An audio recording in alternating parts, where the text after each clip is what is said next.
നമസ്കാരം. മലയാളി വാർത്തയിലേക്ക് സ്വാഗതം. ആയൂർ ടെക്സ്റ്റൈലിലെ ഇരട്ട ദുരൂഹമരണങ്ങൾ ആത്മഹത്യയും കൊലപാതകമെന്ന നിഗമനത്തിലേക്ക് അന്വേഷണ സംഘം എത്തുന്നു. കോഴിക്കോട് സ്വദേശി അലി, പള്ളിക്കൽ സ്വദേശിനി ദിവ്യ മോൾ ഇരുവരും ഒരുമിച്ച് കടയും ബിസിനസ്സും മുന്നോട്ട് നയിച്ചവരായിരുന്നു. ആത്മഹത്യയെന്ന് സംശയിച്ചിരുന്ന സംഭവത്തിൽ കൊലപാതക സാധ്യതയും പോലീസ് അന്വേഷിക്കുകയാണ്. വ്യാഴാഴ്ച രാത്രിയിലായിരുന്നു അവസാനമായി ദിവ്യമോളെ ഈ വീട്ടുകാരൊക്കെ കണ്ടിരുന്നത്. ഭർത്താവ് രാജീവ് ഫോൺ വിളിച്ചുവെങ്കിലും ഫോണുകളൊക്കെ സ്വിച്ച് ഓഫ് ആയ നിലയിലായിരുന്നു. തുടർന്ന് രാവിലെ ഈ ജീവനക്കാരടക്കം കടയിലേക്ക് എത്തിയപ്പോഴാണ് അലിയെയും ദിവ്യയും കാണാനില്ലെന്നും തുടർന്നുള്ള പരിശോധനയിൽ മുകളിലത്തെ വിശ്രമമുറിയിൽ രണ്ടുപേരെയും തൂങ്ങി മരിച്ച നിലയിൽ കണ്ടെത്തുകയും ചെയ്തത്. ദിവ്യ 2 പെൺമക്കളുടെ മാതാവാണ്. വീട് വിട്ടുപോയ ഒരു രാത്രിക്ക് ശേഷം കുടുംബത്തിന് ലഭിച്ചത് ദാരുണമായ ഒരു വാർത്തയായിരുന്നു.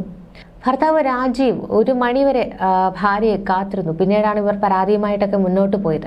രാവിലെ ജീവനക്കാർ എത്തിയപ്പോഴാണ് എല്ലാ പ്രതീക്ഷകളും അസ്ഥാനത്താക്കി ഇരുവരുടെ മൃതദേഹം കണ്ടെത്തിയത്.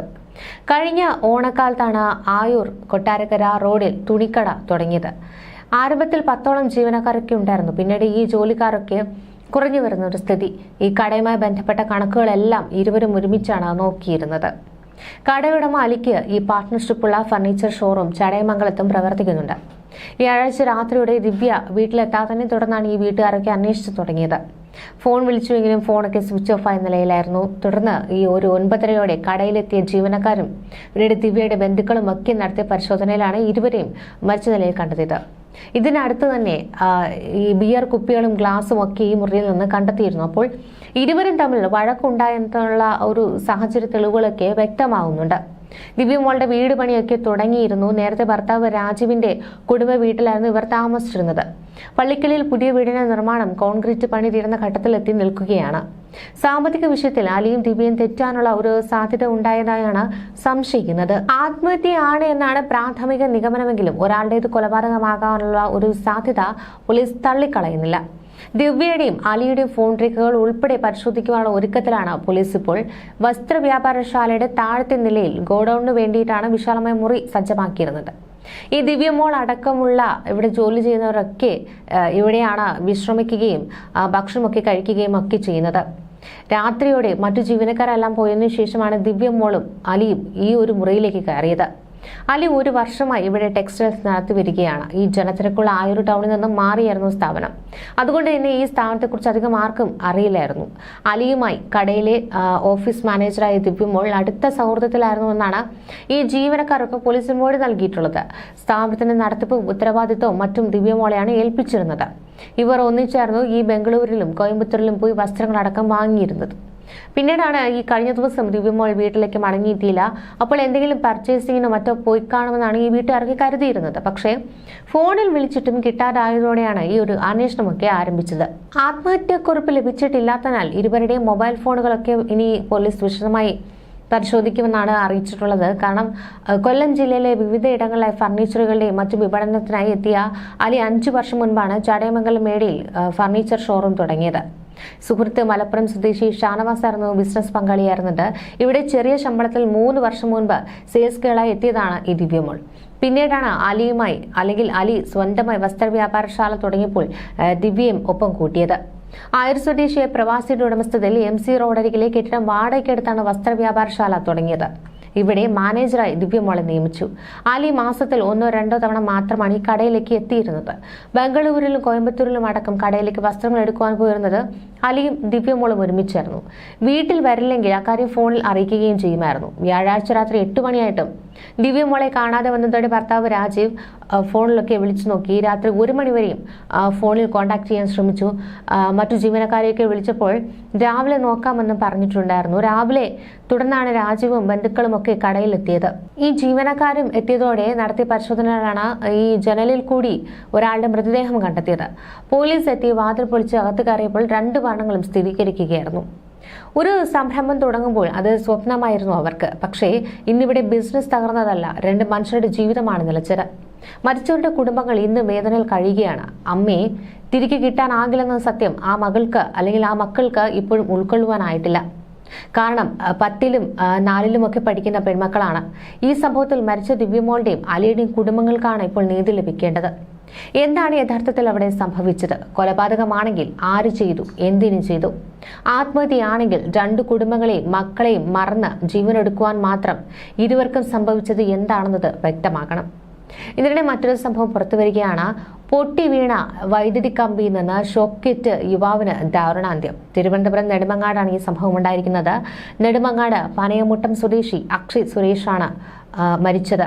3-ാം വർഷ ബിരുദ വിദ്യാർത്ഥിയായിരുന്നു. കാറ്ററിംഗ് ജോലി കഴിഞ്ഞ് ബൈക്കിൽ വീട്ടിലേക്ക് മടങ്ങുകയാണ് ഈ ഒരു അപകടമുണ്ടായത്. മരം ഒടിഞ്ഞ് പോസ്റ്റിൽ വീണതിനെ തുടർന്ന് വൈദ്യുതി കമ്പി പൊട്ടി റോഡിൽ കിടന്നതായാണ് അപകടത്തിന് കാരണമായി മാറിയതും. കഴിഞ്ഞ ദിവസം അർദ്ധരാത്രി 12 മണിയോടെ പനയമുട്ടം മുസ്ലിം പള്ളിക്ക് സമീപത്തായിരുന്നു ഈ ഒരു സംഭവം ഉണ്ടായത്. അക്ഷയ്ക്കൊപ്പം തന്നെ മറ്റു 2 സുഹൃത്തുക്കളും കൂടി ഈ ബൈക്കിലുണ്ടായിരുന്നു. അക്ഷയാണ് വാഹനം ഓടിച്ചിരുന്നത്. ഈ മരം കടപുഴകി പോസ്റ്റിന് മുകളിലേക്ക് വീണതിനെ തുടർന്ന് പോസ്റ്റും മരവും റോഡിൽ കിടക്കുകയായിരുന്നു. ഇതുവഴി കടന്നു വന്ന അക്ഷയുടെ ബൈക്ക് ഈ പോസ്റ്റിൽ തട്ടിയതിന് പിന്നാലെ വൈദ്യുതാഘാതം ഏൽക്കുകയായിരുന്നുവെന്നാണ് പോലീസ് നൽകുന്ന പ്രാഥമിക വിവരം. ഈ അപകടത്തിന് പിന്നാലെ ഒപ്പമുണ്ടായിരുന്നവർ നാട്ടുകാരെ വിളിച്ചുകൂട്ടി അക്ഷയെ ആശുപത്രിയിൽ എത്തിക്കുവാൻ ശ്രമിച്ചുവെങ്കിലും ജീവൻ രക്ഷിക്കാനായില്ല. ഈ അക്ഷയുടെ മൃതദേഹം നെടുമങ്ങാട് ജില്ലാ ആശുപത്രിയിലാണ് സൂക്ഷിച്ചിരിക്കുന്നത്. പോലീസ് സ്ഥലത്തെ നടപടികളൊക്കെ ആരംഭിച്ചിട്ടുണ്ട്.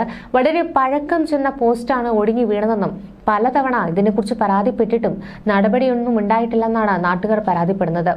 ഒരു മരണമുണ്ടാകുമ്പോൾ മാത്രമാണ് എല്ലാ തരത്തിലും ഒരു അന്വേഷണം ഉണ്ടാവുകയും അതിന് എന്താണ് ചെയ്യേണ്ടതെന്നുള്ള കൃത്യമായ രീതിയിലൊക്കെ ആ കാര്യങ്ങളൊക്കെ ചെയ്യുകയും ചെയ്യുന്നത്. ഇതിനു മുൻപ് മിഥുൻ എന്ന് പറയുന്ന 8ാം ക്ലാസ് വിദ്യാർത്ഥിയുടെ ജീവനായിരുന്നു ഇത്തരത്തിൽ നഷ്ടപ്പെട്ടിരുന്നത്. ഇതിന് പിന്നാലെയാണ് ഇത്തരത്തിൽ ബിരുദ വിദ്യാർത്ഥിയുടെ ജീവനും നഷ്ടപ്പെടുന്നത്.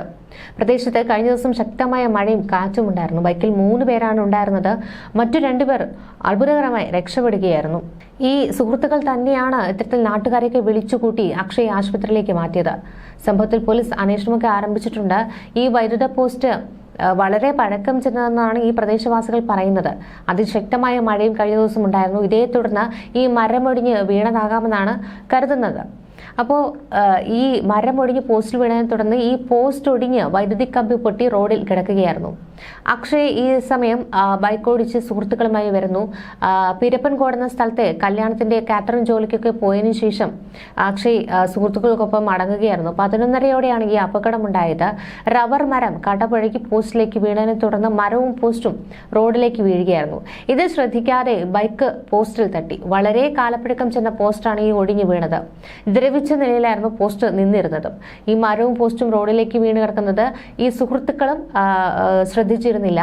കാൽ ലൈനിൽ തട്ടിയതിനെ തുടർന്ന് അക്ഷയ് തൽക്ഷണം മരിച്ചുവെന്നാണ് പുറത്തുവന്ന വിവരം. വിനോദും അമൽനാഥ് എന്നീ സുഹൃത്തുക്കളൊക്കെയാണ് കൂടെ ഉണ്ടായിരുന്നത്. അപകടത്തിൽപ്പെട്ട അക്ഷയ് വലതുഭാഗത്തേക്ക് വീഴുകയും രക്ഷപ്പെട്ട 2 സുഹൃത്തുക്കളും ഇടതുഭാഗത്തേക്കും തെറിച്ചു വീഴുകയായിരുന്നു. അതുകൊണ്ട് ഒപ്പമുണ്ടായിരുന്ന സുഹൃത്തുക്കൾക്ക് പരിക്കേറ്റിരുന്നില്ല. സമീപത്തുണ്ടായിരുന്ന ഇറച്ചി വെട്ടുകാരാണ് പെട്ടെന്ന് തന്നെ രക്ഷാപ്രവർത്തനമൊക്കെ നടത്തിയത്. ഈ പോസ്റ്റ് പൊട്ടി വീണ് കിടക്കുന്നത് ആരും കണ്ടില്ലെന്നും KCBയുടെ അനാസ്ഥയാണ് മരണകാരണമെന്നും വാർഡ് മെമ്പർ PM സുനിൽ പ്രതികരിച്ചു. അപകടാവസ്ഥയിലുള്ള മരങ്ങൾ വെട്ടിമാറ്റുവാൻ KCBയുടെ നേരത്തെ തന്നെ ആവശ്യപ്പെട്ടിരുന്നുവെന്നും എന്നാൽ നടപടി ഉണ്ടായിരുന്നില്ല എന്നും വാർഡ് മെമ്പർ കുറ്റപ്പെടുത്തി. പഞ്ചായത്ത് പരാതി കൊടുത്തിട്ടും നടപടിയെടുക്കുവാൻ തയ്യാറായില്ല എന്നും പഞ്ചായത്ത് അംഗം കൂട്ടിച്ചേർത്തു. നിരവധി മരങ്ങൾ ഇനിയും പൊട്ടി വീഴാറായ നിലയിലാണെന്നും അടിയന്തര നടപടി വേണമെന്നുമാണ് വാർഡ് അംഗം ആവശ്യപ്പെട്ടത്. വളരെ പതുക്കെ തന്നെയാണ് ബൈക്ക് വന്നതെന്നും അടുത്തെത്തിയപ്പോഴാണ് പൊട്ടി വീണ് കിടക്കുന്നത് കണ്ടതെന്നും അക്ഷയ്ക്കൊപ്പം ഉണ്ടായിരുന്ന കൂട്ടുകാരൻ പറഞ്ഞു. റോഡിൽ വീണ പോസ്റ്റിൽ ഇടിച്ചു മറിഞ്ഞു. വൈദ്യുതി ലൈനിൽ തൊട്ട് അക്ഷയനെ രക്ഷിക്കാൻ ശ്രമിക്കുമ്പോൾ കൂട്ടുകാർക്കും ഷോക്കേറ്റു. കുരുങ്ങി നിന്ന അക്ഷയനെ ഷർട്ടും മുണ്ടും എല്ലാം ഇട്ട് വലിച്ചെടുക്കുകയായിരുന്നു. അപ്പോഴേക്കും മരണം സംഭവിച്ചു. KCBയുടെ അനാസ്ഥയാണ് എല്ലാത്തിനും കാരണമെന്ന് നാട്ടുകാർ അടക്കം പറയുന്നു. റോഡിൽ മരവും പോസ്റ്റും ഒടിഞ്ഞു കിടക്കുന്നുണ്ടായിരുന്നുവെന്നും അതിൽ തട്ടിയാണ് ബൈക്ക് മറിഞ്ഞതെന്നും പൊട്ടി വീണ വൈദ്യുതി കമ്പിൽ നിന്ന് ഷോക്കേറ്റ് മരിച്ച അക്ഷയുടെ കൂടെ ഉണ്ടായിരുന്ന സുഹൃത്ത് അമൽ വിശദീകരിച്ചു. എല്ലാ ശനിയും ഞായറും ഞങ്ങൾ കാറ്ററിംഗിന് പോകാറുണ്ട്. കഴിഞ്ഞ ദിവസവും പോയി. പുലർച്ചെ 12 മണിക്ക് ശേഷമാണ് അപകടമുണ്ടായതെന്നാണ് അമൽ പറയുന്നത്. ന്യൂസ് ഡെസ്ക് മലയാളി വാർത്ത.